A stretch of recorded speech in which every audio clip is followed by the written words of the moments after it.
গ্রহণযোগ্য নির্বাচনের মাধ্যমেই এগিয়ে যাবে দেশ, বললেন মির্জা ফখরুল। ঐক্য বিনষ্ট হলে বিফলে যাবে অভ্যুত্থান, শঙ্কা রাজনীতিবিদদের। সকলের কাছে গ্রহণযোগ্য নির্বাচনের মধ্য দিয়েই আমরা কিন্তু একটা গণতান্ত্রিক ব্যবস্থাতে ফিরে যাওয়ার সুযোগ পাবো। উনি একটা বিপ্লবী সরকার করবেন এবং বিপ্লব করবেন এরকম আশা করেছিলাম আমরা, রিফর্মই তো আশা করেছি। সেই রিফর্মটাও আবার উনি ঠিক মতো বুঝেন নেন। শিগগিরই দেশে ফেরার আশা তারেক রহমানের, বললেন সবাইকে সাথে নিয়ে দেশকে এগিয়ে নিতে চায় বিএনপি। দেশে আসলে আমি বিশ্বাস করি সকলের সাথে সামনাসামনি বসে আবার কথা বলতে পারবো, কিভাবে আমরা দেশকে পুনর্গঠন করব। জাতীয় ঐক্যমত্য কমিশনের সাথে এনসিপির বৈঠক, বাস্তবায়ন প্রক্রিয়া নিশ্চিত হলেই জুলাই সনদে সইয়ের কথা জানালেন আখতার হোসেন।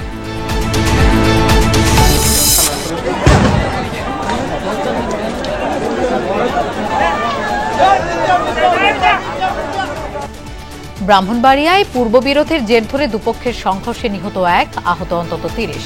পুলিশ ও সেনাবাহিনীর চেষ্টায় পরিস্থিতি নিয়ন্ত্রণে। দেশের অর্থনৈতিক প্রবৃদ্ধিতে রাজধানীর অবদান 46%, জরিপ ঢাকা চেম্বারে। বাণিজ্য সম্প্রসারণে দুর্নীতি রোধ ও অবকাঠামো উন্নয়নের তাগিদ।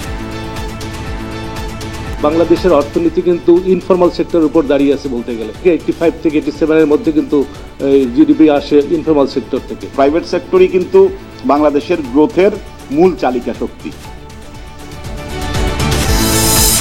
আদানিকে বাঁচাতে মোদির বিরুদ্ধে গোপনে 3,500 কোটি রুপি বিনিয়োগের পরিকল্পনা। ওয়াশিংটন পোস্টের রিপোর্টে ভারত জুড়ে সমালোচনা।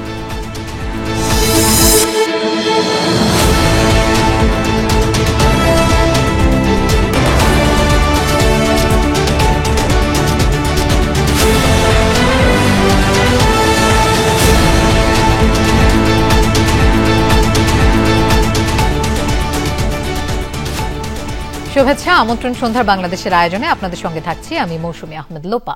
এতক্ষণ শিরোনাম দেখছিলেন। দেশকে গণতান্ত্রিক উত্তরণের পথে নিয়ে যাবে গ্রহণযোগ্য নির্বাচন, এমন মন্তব্য করে বিএনপি মহাসচিব মির্জা ফখরুল ইসলাম আলমগীর সব দলকে সংসদে ভোটে অংশ নেওয়ার আহ্বান জানিয়েছেন। আর স্থায়ী কমিটির সদস্য সালাউদ্দিন আহমদ মতপার্থক্য ভুলে সামনে এগিয়ে যেতে বলেছেন অতীতের উপর ভিত্তি করে। একই অনুষ্ঠানে জামায়াতের সেক্রেটারি জেনারেল নতুন বাংলাদেশ বিনির্মাণে গুরুত্ব দিতে বলেছেন সংবাদপত্রের স্বাধীনতার উপর। মুক্ত সংবাদ প্রবাহের কথা বলেছেন প্রধান উপদেষ্টার প্রেস সচিব এবং ট্রাইব্যুনালের চিফ প্রসিকিউটরও। রাজনীতির আলোচনার কেন্দ্রে এখন জাতীয় সংসদ নির্বাচন। প্রায় সব দলেই চলছে প্রার্থী বাছাই, ভোটে জিততে সুবিধা অসুবিধা বিশ্লেষণ। 2026 সালের ফেব্রুয়ারিতে অনুষ্ঠেয় নির্বাচন নিয়ে বিএনপি, জামাত, এনসিপি নানা ধরনের শর্ত বা বিতর্ক করলেও আওয়ামী লীগের বিরোধিতায় তারা এক। এ মর্ম অনুধাবন করেই ঐক্য ধরে রাখা এবং ভোটে অংশ নেওয়ার আহ্বান জানাচ্ছেন বিএনপির নেতারা। সকলের কাছে গ্রহণযোগ্য নির্বাচনের মধ্য দিয়েই আমরা কিন্তু একটা গণতান্ত্রিক ব্যবস্থাতে ফিরে যাওয়ার সুযোগ পাবো। সেই সুযোগ সৃষ্টির জন্য আমি আহ্বান রাখবো সকল রাজনৈতিক দলের কাছে যে আমাদের ছোটখাটো সমস্যা এগুলোকে দূরে রেখে গণতান্ত্রিক ব্যবস্থা থেকে আমরা ফিরে আনার জন্য এই দেশের গণতন্ত্র, স্বাধীনতা, সার্বভৌমত্বের প্রশ্নে সবাই আমরা ঐক্যবদ্ধ থাকবো এবং ঐক্যবদ্ধ থেকেই আমরা ফ্যাসিস্ট আওয়ামী লীগের প্রত্যাবর্তনের সমস্ত দরজা বন্ধ করব। আমাদের বিভেদের কারণে কোনো সময় কোনো ফাঁকে যদি ফ্যাসিবাদের প্রত্যাবর্তনের কোনো আশঙ্কা থাকে, এই জাতি আমাদেরকে ক্ষমা করবে না। রাজধানীর শিল্পকলা একাডেমি মিলনায়তনের এই আয়োজনে এসেছিলেন অন্যান্য দল ও সামাজিক সাংস্কৃতিক সংগঠনের নেতাকর্মীরা, যা 21তম প্রতিষ্ঠাবার্ষিকী উপলক্ষে আয়োজন করে দৈনিক নয়া দিগন্ত। বলা হয়, নতুন বাংলাদেশ বিনির্মাণে ভূমিকা রাখতে হবে গণমাধ্যমকে। পত্রিকার সততা এবং নৈতিকতার উপরে সংবাদপত্রের এবং অন্যান্য মিডিয়া, সেটা ইলেকট্রনিক হোক, প্রিন্ট হোক, সব জায়গাতেই কিন্তু আমরা এই নীতির নৈতিকতার একটা বিচ্যুতি আমরা দেখতে পাচ্ছি। প্রধান উপদেষ্টার প্রেস সচিব, ট্রাইব্যুনালের চিফ প্রসিকিউটর, ডাকসুর ভিপি সবার কণ্ঠেই ছিল বিগত সরকারের ভয়ের সংস্কৃতি থেকে বেরিয়ে আসার আহ্বান। ভয়ের সংস্কৃতি তৈরি করেছিল বাংলাদেশের আগের সরকার, সেগুলো কিন্তু ফুটিয়ে তুলতে পারেনি সঠিকভাবে। কিন্তু এখনো আজকের এই মুক্ত বাংলাদেশে এই জিনিসগুলোকে তুলে আনার বিশাল দায়িত্ব রয়েছে।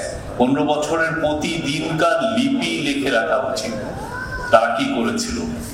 যে বাকশাল শেখ হাসিনার বাবা পারেননি, কিন্তু শেখ হাসিনা পেরেছিলেন। ফেসিবাদের বৈধতা দিয়েছিল সংবাদ মাধ্যমের কিছু সংবাদ মাধ্যম নামে কিছু হলুদ সাংবাদিকরা।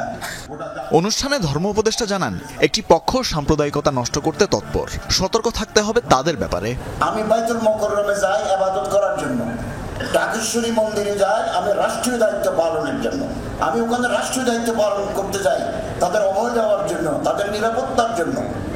কারণ সাম্প্রদায়িক সম্প্রীতি বিনষ্ট করে গলা পানিতে মাছ শিকার করার জন্য চক্র বাংলাদেশের সক্রিয় রয়েছে। বক্তারা বলেন, ফ্যাসিস্ট পতনে জেনজি নেটওয়ার্কের বিস্তৃতি ছিল কল্পনার বাইরে। গণমাধ্যমকে বুঝতে হবে সেই জেনারেশনের আকাঙ্ক্ষা। এই দায়িত্ব পালনে যদি তানভীর মৌসুম, যমুনা নিউজ, ঢাকা। সামনের নির্বাচনে আইন শৃঙ্খলা প্রশাসন নিয়ন্ত্রণ করা সরকার ও ইসির জন্য বড় চ্যালেঞ্জ। এখন পর্যন্ত সেই চ্যালেঞ্জ দূর করার সম্ভাবনা তৈরি হয়নি বলে মন্তব্য করেছেন রাজনীতিবিদরা। রাজধানীতে এক গোলটেবিল আলোচনায় এসব কথা বলেন তারা। আলোচকদের মত, রাজনৈতিক মতপার্থক্য থাকতে পারে, কিন্তু ঐক্য বিনষ্ট হলে জুলাই আন্দোলন বিফলে যাবে। সনদ স্বাক্ষরে সে ঐক্যের নজির স্থাপন করা যায়নি। কারো কারো অভিযোগ, ভাগবাটোয়ারার জন্য দলগুলো এখন বিভক্ত। রাজনৈতিক স্থিতিশীলতা ও নির্বাচন ভাবনা নিয়ে যুগান্তরের গোলটেবিল বৈঠক। নির্বাচন পূর্ব সময়ে তাই পারস্পরিক সৌহার্দ্যের আহ্বান জানিয়ে শুরু হয় আলোচনা। এখন যদি আমাদের মতো অনৈক্য হয়, হানাহানি হয়, বিদ্বেষ হয়, পরস্পর প্রতি আস্থার সংকট দেখা দেয়, তাহলে আমার মনে হয় যে ওই পড়ালের পেছন থেকে ঢুকবে, গিরিপথ দিয়ে ঢুকে যাবে। তবে সেই আহ্বান থাকলেও কখনো কখনো তা বিনষ্ট হয় বাক বিতণ্ডায়, পাল্টাপাল্টি আক্রমণে। বিভিন্নের সুপারিশে কেউ ডিসি হয় নাই, এসপি হয় নাই, ইউনো হয় নাই, কিন্তু হাসনাতদের সুপারিশে ডিসি হয়েছে, ইউনো হয়েছে। তুমি একটু পরে বলো, যদি দেখাইতে পারে যে কোন জায়গায় সুপারিশ করেছি, কাউকে এসপি নিয়োগ দেওয়ার জন্য, ডিসি নিয়োগ দেওয়ার জন্য, ওসি নিয়োগ দেওয়ার জন্য, এসআই নিয়োগ দেওয়ার জন্য, এই জায়গায় রাজনীতি থেকে ইস্তফা দিব। মাঠের রাজনীতিতেও বাধা বিপত্তির অভিযোগ করেন কেউ কেউ। তাতে ভোটের পরিবেশ নষ্ট হওয়ার আশঙ্কা তৈরি হচ্ছে। প্রশ্ন উঠছে প্রশাসনের ভূমিকা নিয়েও। নির্বাচন কমিশন তার অবস্থানকে কিছু কিছু ক্ষেত্রে প্রশ্নবিদ্ধ করছেন। আপনাদের কিছু বক্তব্য আমাদের কাছে জাতির কাছে উপস্থাপিত হচ্ছে, সেটা একটি দলের পক্ষ হয়ে মনে হয় কেউ কেউ কথা বলছেন। সবাই নির্বাচন করছি, কিন্তু নির্বাচন হয় মুক্ত করার ক্ষেত্রে যে আমাদের কার্যকর ভূমিকা, সেটা কিন্তু আমরা পালন করছি না। এখন মধ্যরাতের নির্বাচন নয়, এখন কেন্দ্র দখলের হুমকি দেওয়া হচ্ছে। আলোচনায় কেউ কেউ দলগুলোর বিভক্তির কারণে নির্বাচনের পরিবেশ বিনষ্টের শঙ্কা প্রকাশ করেন। আজকে আপনারা বিভক্ত, শুধু ভাগে কে বেশি কম এটার জন্য। মানে আমার কথাটা শুনতে হয়তো খারাপ লাগবে, এই যে ভাগের রাজনীতির জায়গাটা এসে, কিন্তু আমি নিশ্চিত ইলেকশন শেষ হলেও এই সংকট সমাধান হবে না। সেখানে যাই নাম দেন, অর্ডার নাম দেন, অন্য নাম দেন, এটা বেসিক্যালি এটা প্রেসিডেন্সিয়াল অর্ডিন্যান্স, পরবর্তী পার্লামেন্ট সেটা রাটিফাই। পার্লামেন্ট না আসা পর্যন্ত কার্যকর, পার্লামেন্টে আসলেই এটা অপেক্ষা করতে যাবে। ডক্টর ইউনূস কোনো বিবেচনায় র্যাডিক্যাল, কোনো বিবেচনায় রেভলিউশনারি, উনি একটা বিপ্লবী সরকার করবেন এবং বিপ্লব করবেন এরকম আশা করেছিলাম আমরা। রিফর্মই তো আশা করেছি। সেই রিফর্মটাও আবার উনি ঠিক মতো বুঝে নেন। যেহেতু সরকারকে একটা নির্বাচনকারী প্রায় তত্ত্বাবধায়ক সরকারের জন্য বৈশিষ্ট্য নিয়ে কাজ করতে হবে, সেই জায়গা থেকে সরকারের নিরপেক্ষতাকে নিশ্চিত করা দরকার। কারো কারো মতে নির্বাচন ঘনিয়ে আসলে পরস্পর বিরোধী বক্তব্য আসা গণতান্ত্রিক, তবে তা অসহিষ্ণু পর্যায়ে যাওয়া বিপত্তি। কথা বলেন তরুণ প্রজন্মের ভাবনা নিয়েও। মতভিন্নতা ছিল, সেটি সমাধান করার ক্ষেত্রে জাতীয় ঐক্যমত্য কমিশন যথেষ্ট চেষ্টা করেছে। অভিজ্ঞ দল হিসাবে বিএনপি, জামাত সহ সবাই চেষ্টা করেছে। এটা যেমন সত্য, এখানে যে একটি ব্যর্থতা আছে সেটা সমানভাবে সত্য। সংস্কার প্রসঙ্গে বিএনপি নেতারা বলেন, শুরু থেকেই বিচার ও সংস্কারের পক্ষে তারা, কিন্তু তড়িঘড়ি করলে সংকট কমবে না, বরং বাড়বে। মূল উদ্দেশ্য ছিল আমরা ন্যূনতম যে এজেন্ডা, সেই ন্যূনতম এজেন্ডাতে আমরা একমত হয়ে আমাদের দেশকে সামনে দিকে এগিয়ে নিয়ে যাব। তো দুঃখের বিষয় হলো আমরা কিন্তু সেই ন্যূনতম এজেন্ডা একমত হতে পারিনি। যদি একমত হতাম তাহলে তো এনসিপি নিশ্চয়ই সেটা। এই সংকটগুলোকে মোকাবেলা করার জন্য, সমাধান করার জন্য এটা জাতীয় সংসদের নির্বাচনের কোনো বিকল্প নেই। জনগণ যাতে করে স্বাধীনভাবে তাদের ইচ্ছামতো ভোট দিয়ে তাদের প্রতিনিধি নির্বাচন করতে পারে। রাষ্ট্রের স্থিতিশীলতার স্বার্থে রাজনৈতিক কর্মকাণ্ডেও সহিষ্ণুতার আহ্বান জানান বক্তারা। তাদেরকে আরো বেশিভাবে ক্ষমতায়িত করবো। রাসেল আহমেদ, যমুনা নিউজ, ঢাকা। জনগণের ভোটে ক্ষমতায় গেলে শিক্ষাক্ষেত্রে সর্বোচ্চ বরাদ্দ দেবে বিএনপি, এমনটাই জানিয়েছেন দলটির ভারপ্রাপ্ত চেয়ারম্যান তারেক রহমান। এছাড়া বিএনপির 31 দফা বাস্তবায়ন সহ সমসাময়িক বিষয়ে খুব দ্রুত সবার সাথে মুখোমুখি কথা বলার প্রত্যাশাও ব্যক্ত করেন তিনি। কিশোরগঞ্জের পাকুন্দিয়ায় মেধাবৃত্তির পুরস্কার বিতরণী অনুষ্ঠানে ভার্চুয়ালি যোগ দিয়ে এসব কথা বলেন তারেক রহমান।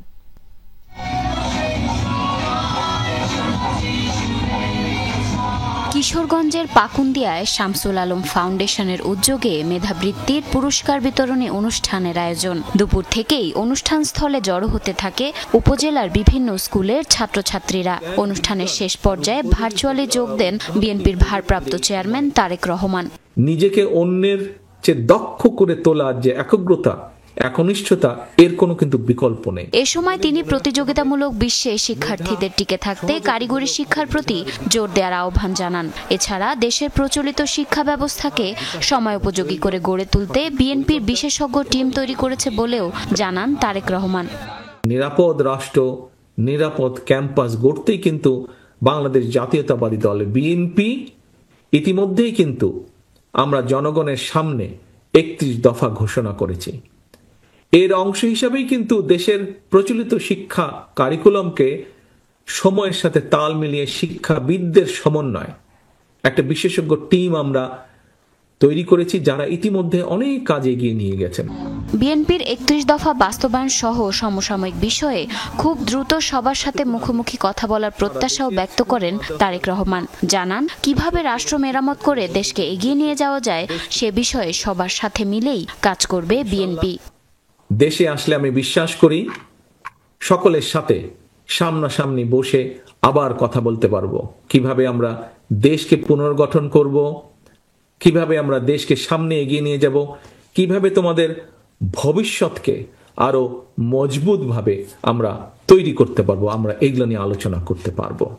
এর আগে 16 আগস্ট পাকুন্দিয়ার 84টি বিদ্যালয়ের 10টি কেন্দ্রে 10,211 জন শিক্ষার্থী মেধাবৃত্তি পরীক্ষায় অংশ নেন। এর মধ্যে 40 জনকে 4টি গ্রুপে মেধাবৃত্তি প্রদান করা হয়েছে। জারিন অর্নি, যমুনা নিউজ। জুলাই সনদের আইনি ভিত্তি নিশ্চিত না হওয়া পর্যন্ত লড়াই চালিয়ে যাবে জাতীয় নাগরিক পার্টি এনসিপি, এমনটাই জানিয়েছেন দলটির সদস্য সচিব আখতার হোসেন। তিনি বলেন, জুলাই সনদ বাস্তবায়ন নিশ্চিত হলেই সনদে স্বাক্ষর করবে এনসিপি। শনিবার জাতীয় ঐকমত্য কমিশনের সঙ্গে এক সভা শেষে এসব কথা জানান দলটির সদস্য সচিব আখতার হোসেন। তিনি বলেন, নির্বাচনী জোট দলের প্রতীক নিয়েও। সকাল 10:30টার মধ্যে জাতীয় সংসদের এলডি হলে শুরু হয় এনসিপির সঙ্গে জাতীয় ঐকমত্য কমিশনের বৈঠক। দলটির পক্ষ থেকে অনানুষ্ঠানিক বলা হলেও এই বৈঠক চলে প্রায় 3 ঘন্টা। পরে কমিশনের কেউ কথা না বললেও গণমাধ্যমে সভার বিষয়ে বিস্তারিত তুলে ধরেন এনসিপির সদস্য সচিব আখতার হোসেন। জানান, মোটা দাগে আলোচনার মূল বিষয় ছিল জুলাই সনদের আইনি ভিত্তি ও বাস্তবায়ন প্রক্রিয়া। বলেন, আইনি ভিত্তি ছাড়া এই সনদ এখন পর্যন্ত কেবলই একটি কাগজে আনুষ্ঠানিকতা মাত্র। সরকার কোনো বিশেষ উপদেষ্টাদের মধ্য থেকে কারো সাথে কোনো দলের সম্পর্কের জায়গা থেকে, সেই ব্যক্তিগত সম্পর্কের জায়গা থেকে তারা কোনো একটা বিষয়কে বাস্তবায়ন করতে চান, যেটাকে আমরা ইনঅ্যাপ্রোপ্রিয়েট মনে করি। এবং একই সাথে এটাও মনে হয়, যদি কোনো দলের কারণে সরকার এই সংশোধনী প্রস্তাবনাগুলো থেকে সরে আসে, তাহলে আমাদের কাছে আবারও প্রতিভাত হবে যে সরকার লন্ডনে যে বৈঠক করেছিল তার ধারাবাহিকতাতেই সেভাবেই তারা ক্ষমতা হস্তান্তর প্রক্রিয়ার দিকে অগ্রসর হচ্ছে। এটা কোনোভাবেই জাতির জন্য কোনো সুস্থ প্রক্রিয়া হতে পারে না। প্রতীক হিসেবে এখনও শাপলাতে অনড় অবস্থানের কথা জানিয়ে আখতার হোসেন বলেন, সনদ বাস্তবায়ন ও পিআর সম্পূর্ণ হলেই জোট নিয়ে ভাববে এনসিপি। কোনো দলের সঙ্গে সুনিশ্চিতভাবে জোটের বিষয় নিয়ে, আসনের বিষয় নিয়ে আমরা কোনো আলোচনা করি নাই, কিন্তু আমরা সকলের জন্য ওপেন রয়েছি। আমরা মনে করি যে নির্বাচনী জোট সেটা এক ধরনের বিষয়, আর সনদ বাস্তবায়ন সেটা অন্য ধরনের বিষয়। সনদ বাস্তবায়নকে আমরা নির্বাচনী ভাগাভাগির অংশ হিসেবে আমরা দেখতে প্রস্তুত নই। আমরা মনে করি সনদ বাস্তবায়ন প্রক্রিয়া সম্পূর্ণ হলে পরেই নির্বাচনী জোট, নির্বাচনমুখী যে আসনের ব্যাপারগুলো রয়েছে সেই বিষয়গুলোতে আমরা পরিষ্কার সিদ্ধান্তে উপনীত হতে পারব। তবে জুলাই সনদে এনসিপি স্বাক্ষর না করলে এর বাস্তবায়ন প্রক্রিয়া বা আগামী নির্বাচনে আদৌ কোনো প্রভাব পড়বে কিনা সে ব্যাপারে কিছু বলেননি দলটির সদস্য সচিব। যে টেক্সট তৈরি করা হচ্ছে জুলাই সনদ বাস্তবায়নের জন্য, সেটা যেন আমাদের সঙ্গে শেয়ার করা হয়। এবং রিয়াজ রায়হান, যমুনা নিউজ, ঢাকা। আইনি ভিত্তি থাকুক বা না থাকুক, ক্ষমতায় গেলে জুলাই সনদের পূর্ণাঙ্গ বাস্তবায়ন করবে বিএনপি। পাশাপাশি তারেক রহমান ঘোষিত 31 দফা বাস্তবায়নের অঙ্গীকার দলটির। এছাড়া প্রাথমিক পর্যায়ে পদ সৃষ্টি করে ধর্মীয় ও নৈতিকতা বিষয়ক শিক্ষক নিয়োগ দেওয়ারও প্রতিশ্রুতি বিএনপি নেতাদের। তবে ইসলাম সমর্থন করে না এমন কিছু সিলেবাসে রাখার বিপক্ষে জামায়াত সহ ইসলামী দলগুলো। প্রাথমিক স্কুলে সংগীতের শিক্ষক নিয়োগের সিদ্ধান্ত বাতিল না হলে বৃহত্তর কর্মসূচিতে যাওয়ারও হুঁশিয়ারি দেন তারা। অন্তর্বর্তী সরকার দেশের প্রাথমিক বিদ্যালয়ে সংগীতের শিক্ষক নিয়োগের সিদ্ধান্ত নিলে এর বিরোধিতা করে আন্দোলনের নামে ধর্মভিত্তিক কয়েকটি রাজনৈতিক দল তারা সংগীতের পরিবর্তে ধর্মীয় শিক্ষক নিয়োগের দাবি জানায়। গঠন করে জাতীয় মূল্যবোধ সংরক্ষণ পরিষদ, যাদের আয়োজনে ওসমানী স্মৃতি মিলনায়তনে এই জাতীয় সেমিনার। অনুষ্ঠানে যোগ দিয়ে ফ্যাসিবাদ বিরোধী রাজনৈতিক দলের নেতারা বলেন, ইসলাম সমর্থন করে না এমন কোনো কিছুই রাখা যাবে না শিশুদের সিলেবাসে। রেইনবো বলবেন, প্লুরালিজম বলবেন, ট্রান্সজেন্ডার বলবেন, এই সমস্ত শব্দের মারপ্যাচের আড়ালে মানুষকে যৌনতা শেখাবেন, সমকামিতা শেখাবেন, এই শিক্ষা দিয়ে ফাউন্ডেশনকে আপনি নষ্ট করবেন। ইউ হ্যাভ নো রাইট, আপনার কোনো অধিকার নেই। গান বাজনার শিক্ষা দিলে অপরাধ সমাজে বাড়তেই থাকবে। নাচ গানের শিক্ষকের সিদ্ধান্ত প্রত্যাহার করতে হবে, বাতিল করতে হবে। ইসলাম এবং মূল্যবোধ রক্ষা করার জন্য যা করতে হয় আমরা সেটাই করব, এবং সেটা আগামী দিনে আমাদের সবচেয়ে প্রায়োরিটি বেসিস আমাদের কর্মসূচি হতে পারে। যে শিক্ষা ব্যবস্থা আমার কালচারের সাথে ইনঅ্যাপ্রোপ্রিয়েট, আমার কালচারকে যদি ধারণ না করতে পারে, আমার সংস্কৃতিকে যদি ধারণ না করতে পারে, আমরা সেই শিক্ষা ব্যবস্থা বাংলাদেশে আমরা ইন্ট্রোডিউস করতে পারবো না। সংগীত শিক্ষক নিয়োগের পক্ষে বা বিপক্ষে কোনো মতামত জানাননি অনুষ্ঠানে যোগ দেয়া বিএনপি স্থায়ী কমিটির সদস্য সালাউদ্দিন আহমদ। তবে আশ্বাস দিয়েছেন ধর্মীয় বিষয়ের পাশাপাশি নৈতিকতা বিষয়ক শিক্ষক নিয়োগের। জনগণ দায়িত্ব দেয়, তবে আমরা বাংলাদেশের শতকরা 90% মুসলমানের দেশে ধর্ম ও নৈতিকতা শিক্ষার জন্য প্রাথমিক পর্যায়ে পদ সৃজন করে সেখানে নিয়োগের ব্যবস্থা করব ইনশাআল্লাহ। রাজধানীতে আলাদা এক অনুষ্ঠানে বিএনপি নেতারা সরকারকে দ্রুত তত্ত্বাবধায়ক সরকারের ভূমিকা যাওয়ার পরামর্শ দেন। ইন্টেরিয়াম সরকারকে তত্ত্বাবধায়কের আদলে দেশ পরিচালিত করতে হবে। এখন থেকে 4 মাস বাকি আছে নির্বাচনের, যতটুকু সই করে সেটা তো বাস্তবায়ন অবশ্যই হবে। সেটাকে আপনি লিগ্যাল শেপ দেন আর না দেন, আমাদের পক্ষ থেকে যখন আমরা সই করেছি আমাদের কমিটমেন্ট আমরা কিন্তু পালন করব, এবং তার বাইরে 31 দফা পালন করব। এতদিন সেরাটন কিংবা সোনারগাঁর খাওয়ার খেয়ে বিভিন্ন রাজনৈতিক নেতৃবৃন্দ যে কত অবাস্তব পরিকল্পনা দিয়েছে, এটি দেখে আমরা অবাক হয়েছি। এই পিয়ার একটা জিনিস, এটা তো জামাত ইসলামী কোনোদিন বলে নাই। নয়াপল্টনে জিয়া মঞ্চের অনুষ্ঠানে যোগ দেন বিএনপির সিনিয়র যুগ্ম মহাসচিব রুহুল কবির রিজভী। বলেন, পরাজিত শক্তি দেশে বিশৃঙ্খলা সৃষ্টির চেষ্টা করে যাচ্ছে।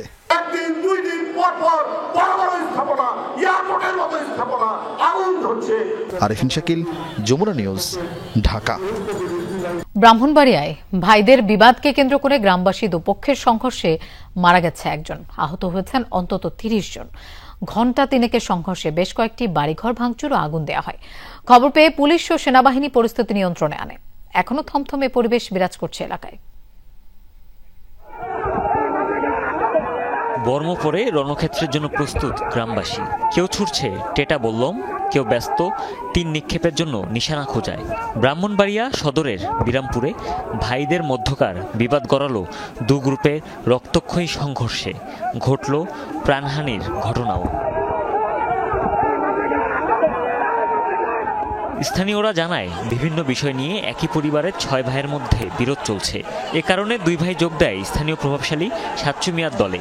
বাকি 4 ভাই যুক্ত হয় পশ্চিম পাড়ার সাবেক চেয়ারম্যান হারুনুর রশিদ গ্রুপে।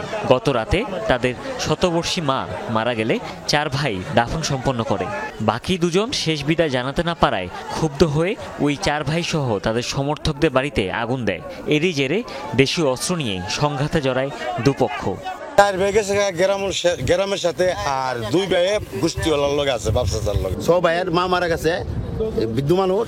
তখন দুই ভাই তখন মারে দেখুন লাগে, তখন কইছে যে হয়েছে না হয়েছে আমরা মারি দুমু, এই কথা কইছে, দেখে কইছে না মারি দন দিত না, তখন এটা নিয়ে সেটা ঝগড়া দিচ্ছে ওই এসে আর পরে মনে হচ্ছে আজকে পরিণতি উদ্ধরিছে।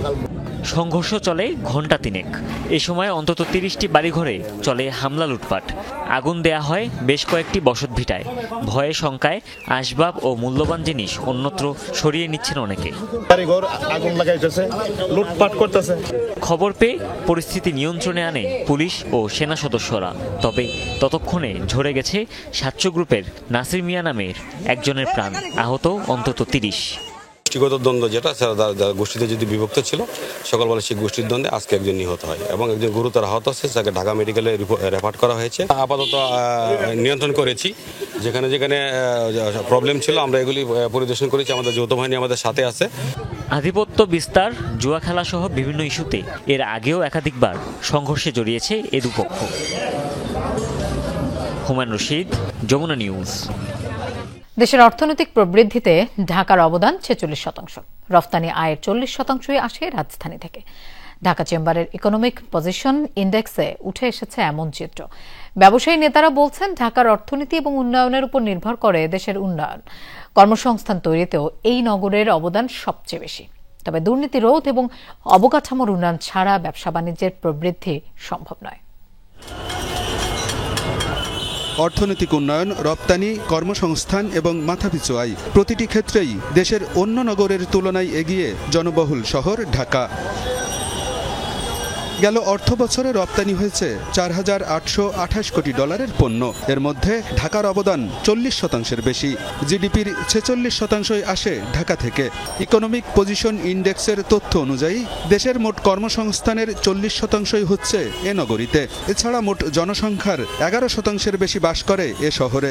এখানে মানুষের মাথাপিছু আয় $৫,১৬৩, যা দেশের মানুষের গড় মাথাপিছু আয়ের প্রায় দ্বিগুণ।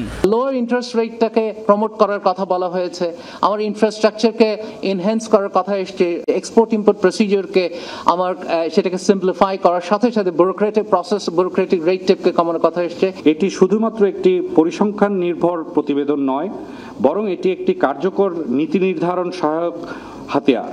তথ্য ও জনমতের ভিত্তিতে তৈরি এ প্রতিবেদন নীতি নির্ধারণে গুরুত্বপূর্ণ ভূমিকা রাখবে। তবে অপ্রচলিত খাত এবং কৃষিকে জরিপে অন্তর্ভুক্ত করার পরামর্শ আলোচকদের।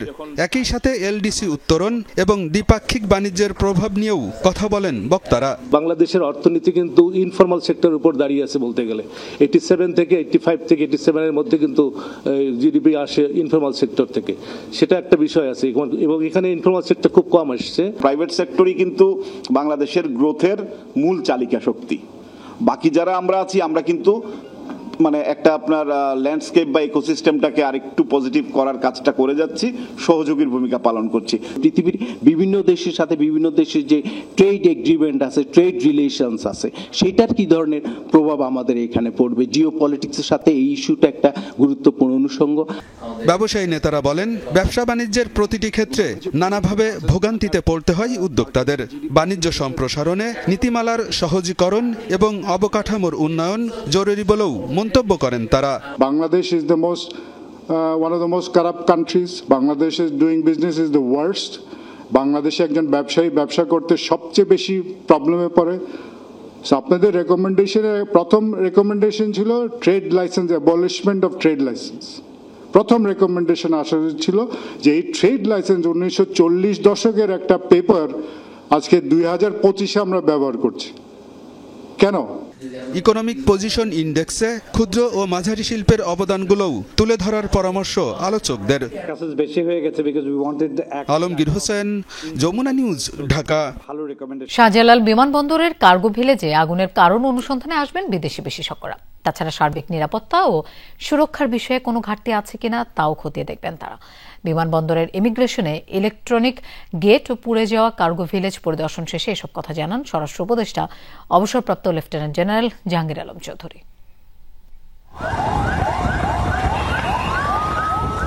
দেশের অতি স্পর্শকাতর জোনের একটি বিমানবন্দর, সেখানে আগুন লাগার পর তা কিভাবে দ্রুত ছড়িয়ে পড়ল পুরো কার্গো ভিলেজে, সেটা নিয়ে চলছে নানা বিশ্লেষণ। আগুনের প্রথম ধোঁয়া দেখা যায় উত্তর পাশের কার্গো ভিলেজ লাগোয়া কুরিয়ার শাখার সামনে। সেখান থেকে ঘণ্টাখানেকের মধ্যে তা ছড়িয়ে পড়ে পাশের আমদানি কার্গো কমপ্লেক্সে। আমাদের যদি ঢুকতে দিত তা 10 থেকে 15 মিনিটের ভিতরে আমরা 10-15 মিনিট লাগতো না, 5-10 মিনিটের ভিতরে আমরা ওটা লিমিট পারতাম। শুরুতে আগুন নেভাতে আসে বিমানবন্দরে থাকা স্ট্যান্ডবাই ফায়ার ফাইটাররা। তারা আগুন নিয়ন্ত্রণে ব্যর্থ হলে বাইরে থেকে কয়েক ধাপে আসে আরও 37টি ইউনিট। ছিল সেনা, নৌ ও বিমান বাহিনীর ঘাঁটি থেকে আসা আরও কয়েকটি দল। আমরা হয়তো এক্সপেক্ট করছিলাম যে আরও তাড়াতাড়ি এটা কন্ট্রোল, বাট হয়তো কন্ট্রোল আসতে একটু সময় লাগছে, যেহেতু বিভিন্ন পারিপার্শ্বিক অবস্থাগুলো চিন্তা করতে হয়। যে ধরেন দাহ্য জাতীয় পদার্থ খুব বেশি ছিল, অনেক সময় বাতাস থাকলেও আবার অনেক সময় নিভাইতে সময় লাগে। ভুক্তভোগী ব্যবসায়ীদের অভিযোগ, চরম সমন্বয়হীনতা আর অব্যবস্থাপনার কারণেই রক্ষা করা যায়নি হাজার কোটি টাকার পণ্য। ঘটনার 8 দিন পর স্বরাষ্ট্র উপদেষ্টা প্রথমবারের মতো ঘটনাস্থল দেখতে আসলে সাংবাদিকদের প্রশ্নের মুখে বলেন, সবকিছু খতিয়ে দেখতে আসবে বিদেশি বিশেষজ্ঞ দল। এই অগ্নিকাণ্ডের ভিতরে যদি কোনো অব্যবস্থাপনা থাকে, এই জন্য আমরা 4টা দেশে ইনভাইট করছি তাদের আসার জন্য। ইংল্যান্ডকে ইনভাইট করা হয়েছে, আপনার অস্ট্রেলিয়ারে ইনভাইট করা হয়েছে, চায়নারে ইনভাইট করা হয়েছে, টার্কিরে ইনভাইট করা হয়েছে। তাদের স্পেশালিস্ট আমরা আনতে চাচ্ছি, তারা একটা ইনভেস্টিগেশন করে মানে কারণটা কি এবং কে দায়ী এটা তারা বের করতে পারে। এদিকে ঘটনার দিন রাতেই কার্গো ভিলেজের মূল দায়িত্বে থাকা বিমান বাংলাদেশ এয়ারলাইন্সের পক্ষ থেকে গঠন করা হয়েছিল একটি তদন্ত কমিটি। 5 কর্মদিবসে রিপোর্ট দিতে বলা হয়েছিল তাদের।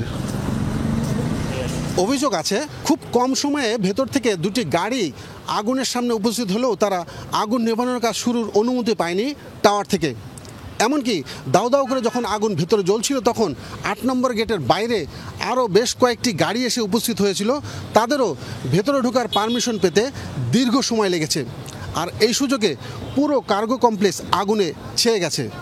তাই এই দেরি বা পারমিশন পাওয়ার পেছনে অন্য কোনো কারণ আছে কিনা, যার কারণে পুরো কার্গো কমপ্লেক্স পুড়ে ছাই হয়ে গেছে, সেটাও তদন্তের দাবি রাখে বলে মনে করছেন ভুক্তভোগীরা।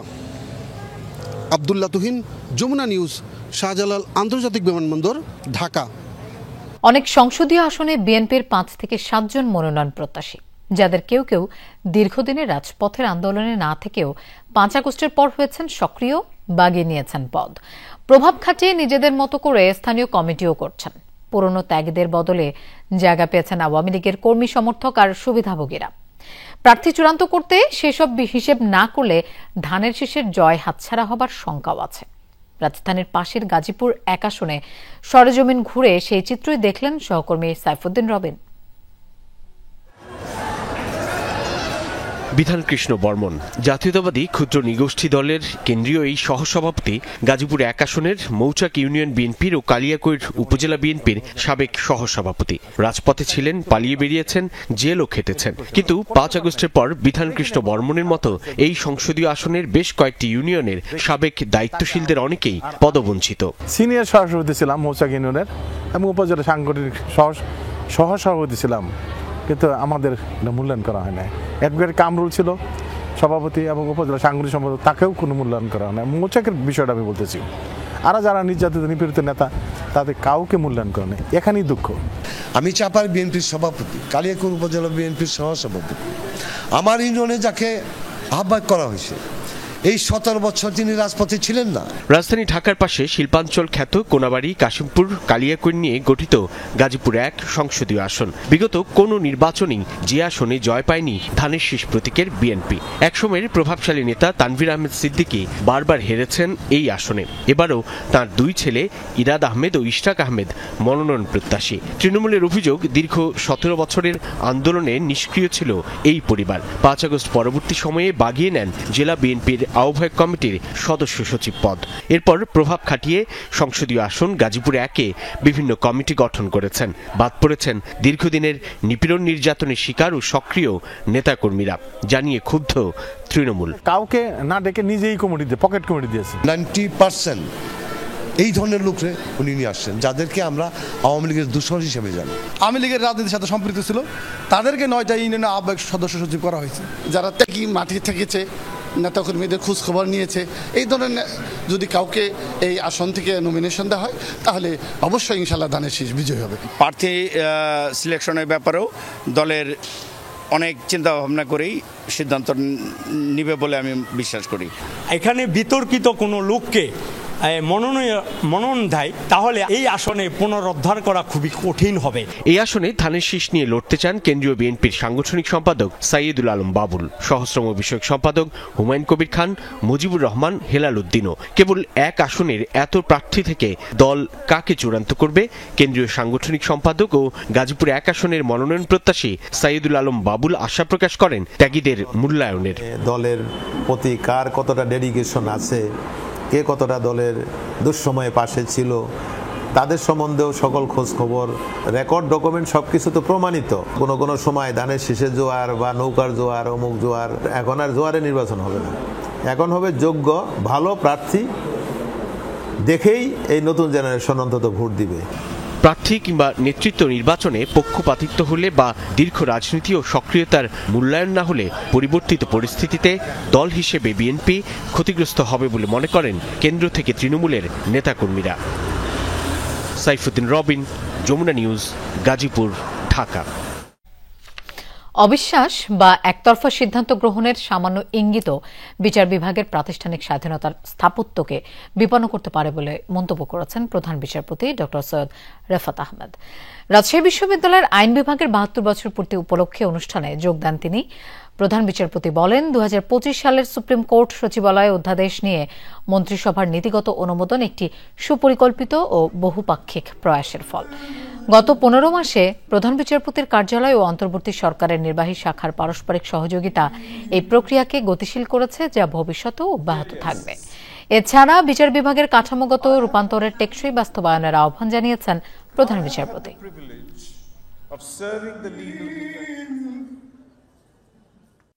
There are three elements in every constitution which every serious lawgiver must consider. If these are well arranged, the constitution itself is bound to be well arranged itself. দিনাজপুরে উপখাদ্য পরিদর্শক পদে নিয়োগ পরীক্ষায় প্রশ্ন ফাঁসের সাথে জড়িত ৩ জনকে গ্রেফতার করেছে পুলিশ। এ সময় জব্দ করা হয়েছে বিভিন্ন ইলেকট্রনিক্স ডিভাইস ও নকল স্ট্যাম্প। দুপুরে শহরের ফকিরপাড়া এলাকার স্বপ্নচূড়া ছাত্রাবাসে অভিযান চালিয়ে ২ জনকে গ্রেফতার করা হয়। এর আগে কেরি মেমোরিয়াল স্কুল পরীক্ষা কেন্দ্র থেকে পরীক্ষার্থী কৃষ্ণপদ রায়কে ডিভাইস সহ হাতে নাতে আটক করা হয়। তার দেয়া তথ্যের ভিত্তিতে স্বপ্নচূড়া ছাত্রাবাসে অভিযান চালিয়ে মোহাম্মদ সবুজ ও মামুনুর রশিদ মামুনকে গ্রেফতার করা হয়। জব্দ করা হয় ৫টি ইলেকট্রনিক্স ডিভাইস, একাধিক সিম কার্ড, বিভিন্ন ব্যাংকের ক্রেডিট কার্ড এবং নকল স্ট্যাম্প। গ্রেফতারকৃত ৩ জনের মধ্যে সবুজ ও মামুন স্থানীয় সরকারি প্রাথমিক বিদ্যালয়ের প্রধান শিক্ষক। তদন্তের মাধ্যমে এ ঘটনায় আরও কারা সম্পৃক্ত তাদেরও আইনের আওতায় আনা হবে বলে জানিয়েছে পুলিশ।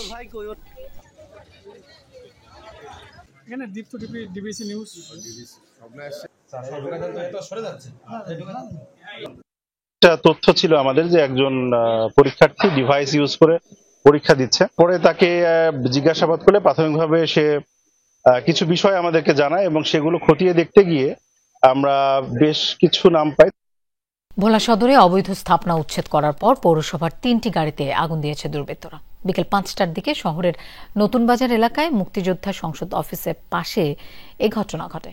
স্থানীয়রা জানায়, সকাল থেকে অবৈধ স্থাপনা উচ্ছেদ অভিযান চলে। অভিযান শেষে বিকেলে মুক্তিযোদ্ধা সংসদ অফিসের পাশে রাখা হয় ৩টি গাড়ি। পরে মুখে মাস্ক পরা একদল দুর্বৃত্ত এসে আগুন দেয়। এ সময় স্থানীয়রা ছুটে এসে আগুন নিয়ন্ত্রণের চেষ্টা চালায়। ফায়ার সার্ভিসের একটি দল ঘটনাস্থলে পৌঁছে আগুন পুরোপুরি নিয়ন্ত্রণে আনে। তবে দুষ্কৃতিকারীদের এখনো চিহ্নিত করা যায়নি বলে জানায় পৌর প্রশাসন। এ ঘটনায় তদন্ত চলছে বলে জানায় পুলিশ। গোপনে আদানি গ্রুপকে বিশেষ সুবিধা দেওয়ার অভিযোগ উঠেছে ভারতের প্রধানমন্ত্রী নরেন্দ্র মোদীর বিরুদ্ধে। প্রতিষ্ঠানটিতে ৩৫০০ কোটি রুপির বেশি বিনিয়োগের পরিকল্পনা করে মোদী সরকার। চলতি বছরের প্রথম দিকে অনিয়ম আর জালিয়াতির জেরে যখন ব্যাপক চাপে পড়েছিল শিল্প প্রতিষ্ঠানটি, তখন তাদের রক্ষায় এই পদক্ষেপ নেওয়া হয়, যাতে ব্যবহার করা হয় রাষ্ট্রায়ত্ত বীমা সংস্থা এলআইসিকে। মার্কিন সংবাদ মাধ্যম ওয়াশিংটন পোস্টের এক এক্সক্লুসিভ প্রতিবেদনে উঠে এসেছে চাঞ্চল্যকর এসব তথ্য। ঘুষ কেলেঙ্কারির জেরে মার্কিন আদালতে মামলা চলছে বিশ্বের অন্যতম শীর্ষ ধনী গৌতম আদানির বিরুদ্ধে।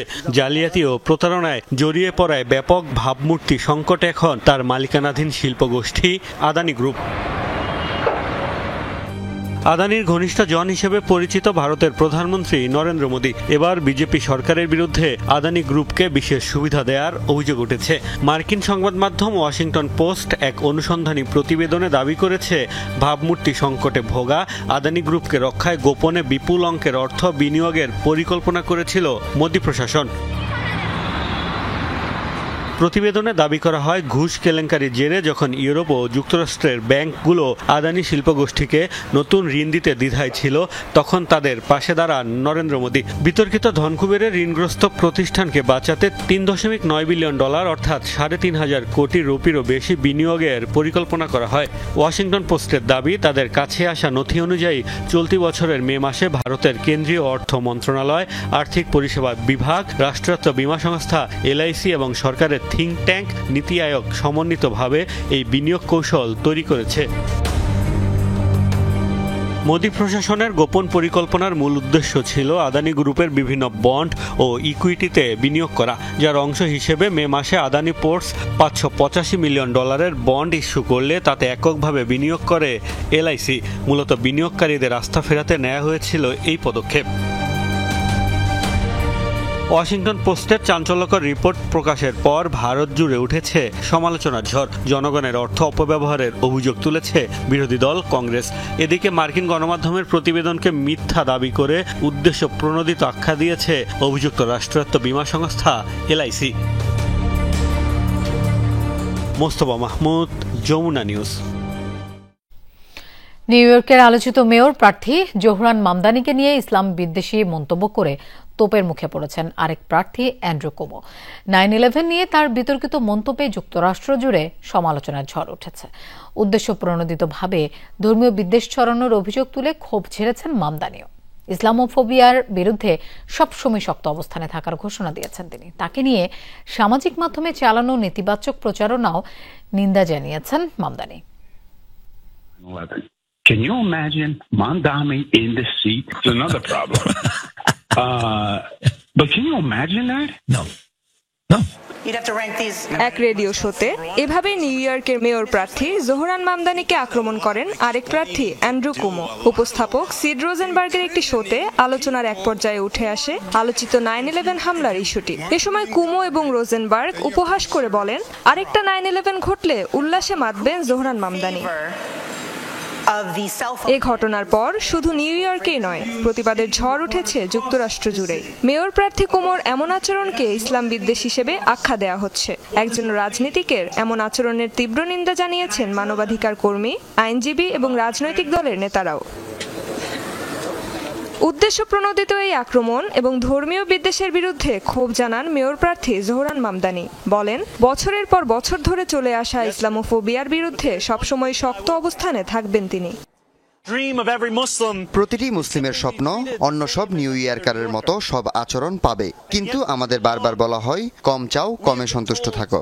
আর নয়, এই শহরে এখনো কিছু বিদ্বেষ মেনে নেওয়া হয়। ইসলাম বিদ্বেষ যেন কোনো অপরাধী নয়। কেউ মসজিদে হামলার ডাক দিলেও নিন্দা আসে না। নির্বাচিত নেতারাও প্রকাশ্যে আমাদের দেশ ছাড়ার আহ্বান জানান, আর আমরা 1 মিলিয়নেরও বেশি মুসলিম নিজের শহরেই অতিথির মতো বাঁচতে বাধ্য হই। আর নয়, একই সাথে প্রতিবাদ জানান তার বিরুদ্ধে চালানো নেতিবাচক প্রচারণারও। সম্প্রতি কুমোর প্রচারণা দল সামাজিক মাধ্যমে একটি AI নির্মিত ভিডিও প্রকাশ করে, যেখানে অপরাধী ও সন্ত্রাসীদের মামদানির সমর্থক হিসেবে দেখানো হয়।